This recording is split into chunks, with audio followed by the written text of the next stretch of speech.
Hey guys, I just wanted to share something that I came across this week that really encouraged me, so I want to encourage you with it. It's about Rahab from the book of Joshua. Rahab the prostitute, she's generally known as, because that is what her profession was before she encountered the risen Lord. So if you remember your Old Testament, the Jews came out of Egypt in Exodus, and it's a relatively short journey from Egypt to the very edge of the Promised Land at Kadesh Barnea. During that time, they're led out of Egypt by the pillar of smoke and the pillar of fire. And then through their time, there are these miraculous signs that God is there, God is leading, from being the parting of the Red Sea, being led through the Red Sea, the destruction of Pharaoh's army, the feeding by manna. All of it shows that God is real and that they are blessed by God. They're God's people, which is awesome. But because they are people, because they are fallen and fleshly, when the Israelites get to Kadesh Barnea, which is right on the edge, God's promise almost fulfilled, they send those spies in to reconnoiter the land, to spy it out. And the spies come back, and there's 12 of them, and 10 of them say, there's giants in the land. This is terrible. We're all going to die. We should go back to Egypt. That's where we were taken care of. That's where we had meat and leeks. And how could God lead us out into the wilderness to die? It's an example of how we get discouraged in ourselves when we rely on ourselves and we take counsel of our fears and take our eyes off of God. That's why Hebrews says, keep your eyes on me, not anything else. So they forget the fact that they were slaves in Egypt, that they were literally being worked to death, and hunger and thirst after Egypt, which is a picture of the world. As a result, the two additional spies are Joshua and Caleb, who say, we should go in. It's not about us. The Lord will go in before us, and even though there are scary things in the Promised Land, it is good. Trust in the Lord and He will lead us to victory. It's a great example for us in life in general, because if we trust in the Lord through scary things, He will lead us just like that. But because they fail, because they take counsel of their fears, and the people follow the 10 spies and rebel against God and start doubting God and turning against God, they're sent into the wilderness for 40 years. 40 years of wandering in the wilderness. So fast forward over the 40-year period, and they get back to the edge of the Promised Land again, getting ready to go in under Joshua. He sends spies in to check out Jericho, which is a huge walled city that guards essentially the approach into the Promised Land.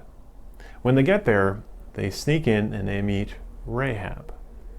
She is a prostitute. She is a Canaanite. So she's a worshiper of false gods. But when she meets the two spies, do you remember what she says? She says, we have heard of you guys, the Israelites. We have heard of what happened back 40 years ago. We have heard of what happened recently, and we're terrified. 40 years ago, the Canaanites were watching what was happening with the Israelites, and the fear of the Lord went before the Israelites into the land, leaving the people terrified. It went before the Israelites to make way and to make the land ready for the Israelites to come in and take over in victory. God made the situation ready 40 years before. All they had to do was come in and take the victory, take the win. But because they failed, that opportunity was lost. They did not follow God, therefore there was consequences. I'm sure we've all been there. We've all had the opportunities in front of us to serve the Lord. Sometimes big, sometimes little. We may have been standing online at the grocery store and thought, I should tell that person the gospel. I should give them a tract. I should tell them how much Jesus loves them. And then fear comes upon you, and you think, I don't know what they think. They're going to think I'm crazy. Or I should take this position that's been offered me. I should follow God in this way. I should stop with this sin. And then you think, no, I love this sin. This is great for me. And we could wind up in a position that we're just so filled with regret that the regret and the pain of the past leaves us paralyzed.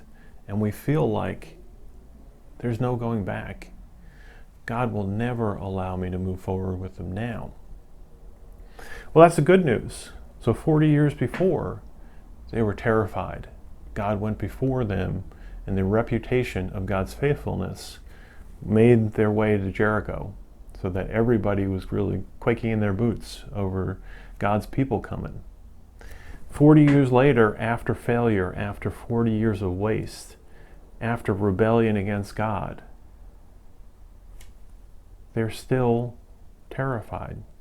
God is still going before them. The opportunity is still there to be faithful and to serve God and to trust God. God doesn't desert you.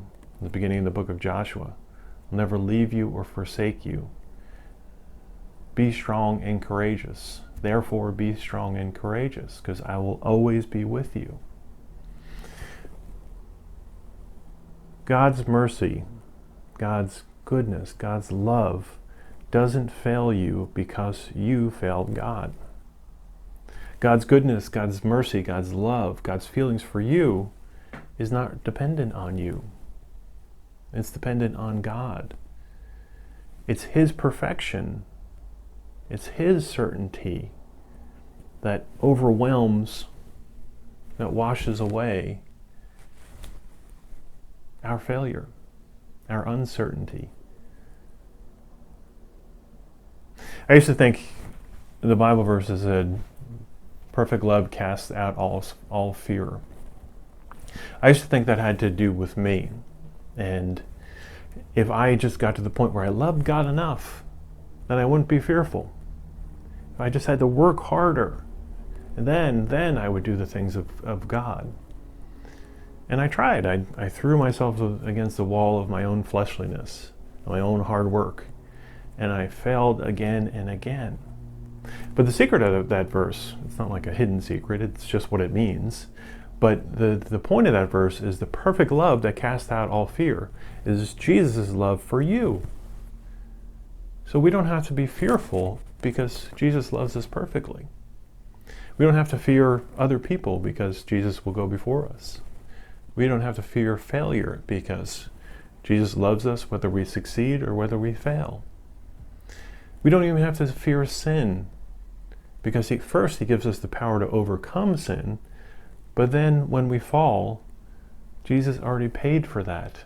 His perfect love poured out on the cross.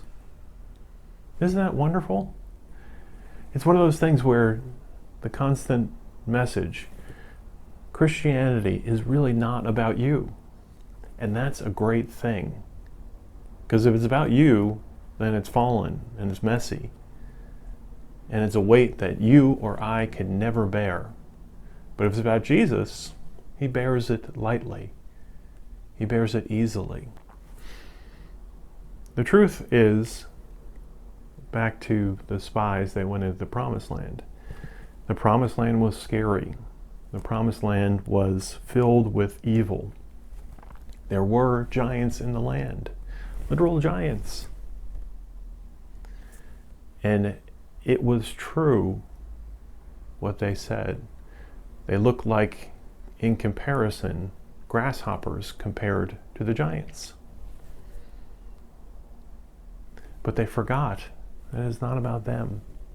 It's not about their size, it's not about their strength, it's not about their eloquence, it's not about their self-will, it's not about their willpower.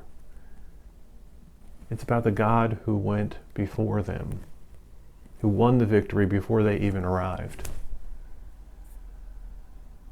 In your life, you might be a wonderful person. You might be eloquent. You might be very disciplined. You might be determined to do the work of God. But guess what? It's not about you.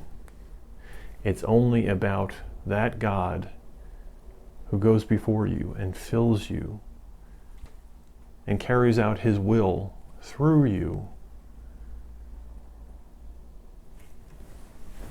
to win his victories, to conquer this land around us for Christ. Are you willing to lay all that stuff down and simply trust in him? That's a question we have to ask ourselves every day.